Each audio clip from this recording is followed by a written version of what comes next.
नमस्कार दोस्तों, अंग IAS एकेडमी में आपका स्वागत है। मैं हूं उदयकांत और आपके सामने एक महत्वपूर्ण टॉपिक लेकर के आया हूं। टॉपिक का नाम दिख रहा होगा, क्रिप्स मिशन 1942। दोस्तों, इस टॉपिक को पढ़ने से पहले वर्ष 2023 में प्रवेश के लिए आपको ढेरों ढेरों शुभकामनाएं, बहुत बहुत बधाई।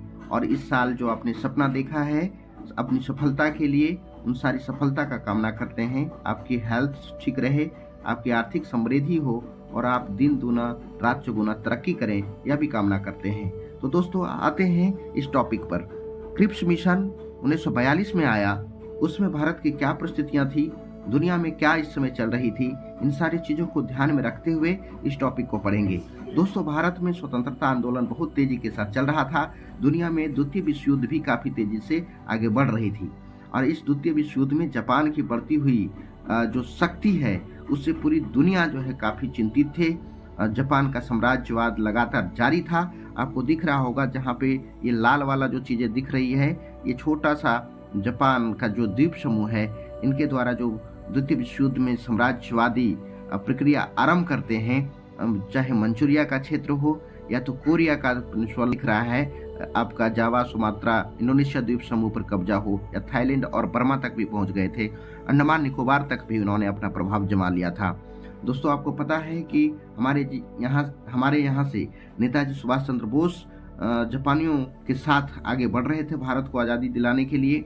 तो भारत में भी काफ़ी चिंता थी, दुनिया में भी चिंता थी, यहाँ तक कि पूरी दुनिया में जापान के बढ़ते हुए प्रभाव से काफ़ी देश चिंतित हो रहे थे, चाहे अमेरिका हो, रशिया हो, चाइना हो, ऑस्ट्रेलिया हो। इन लोगों ने भी ब्रिटेन के ऊपर दबाव बनाया और कहा कि जल्द ही हो सके तो भारत को स्वतंत्र करने के लिए आप कार्य करें, या तो जैसे भी हो जापान के प्रभाव को भारत में बढ़ने से रोकें। अंतर्राष्ट्रीय प्रेशर भी सामने आ रही थी दोस्तों, जबकि अंडमान निकोबार द्वीप समूह पर जापानियों का कब्जा हुआ। कहा जाता है कि सुभाष चंद्र बोस के लिए जापानियों ने इस द्वीप समूह को छोड़ दिया और इसका नाम भी रखा गया था कि जो आपका अंडमान का जो क्षेत्र है, अंडमान का नाम शहीद द्वीप रखा गया था और निकोबार का क्षेत्र का नाम स्वराज द्वीप रखा गया था, जो 67th BPSC PT में भी पूछा गया था। तो अंतर्राष्ट्रीय स्तर पर भी ब्रिटेन पर दबाव बन रहा था और अब ब्रिटिशर्स को भी एहसास हो चुका था दोस्तों कि भारतीयों की मांग को बहुत अधिक दिन तक अब टाला नहीं जा सकता है।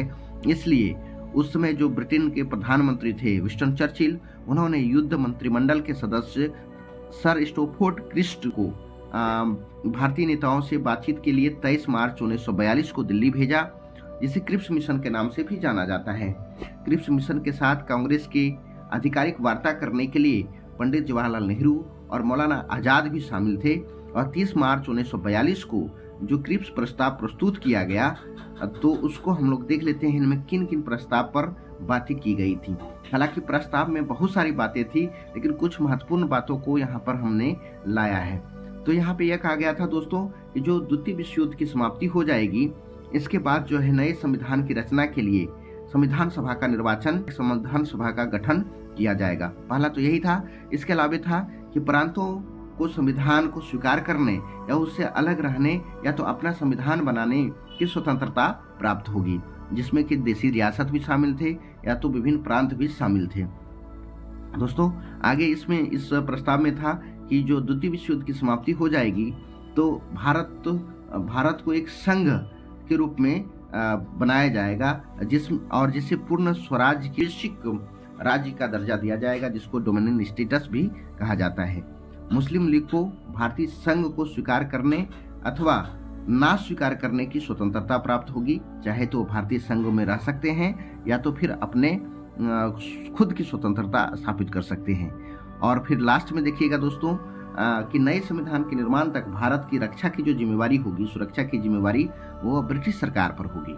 कुल मिलाकर के देखा जाए यही प्रस्ताव था। मुस्लिम लीग ने इस प्रस्ताव को ठुकरा दिया क्योंकि उन्हें सांप्रदायिक विभाजन के अलावा कुछ भी मंजूर नहीं था।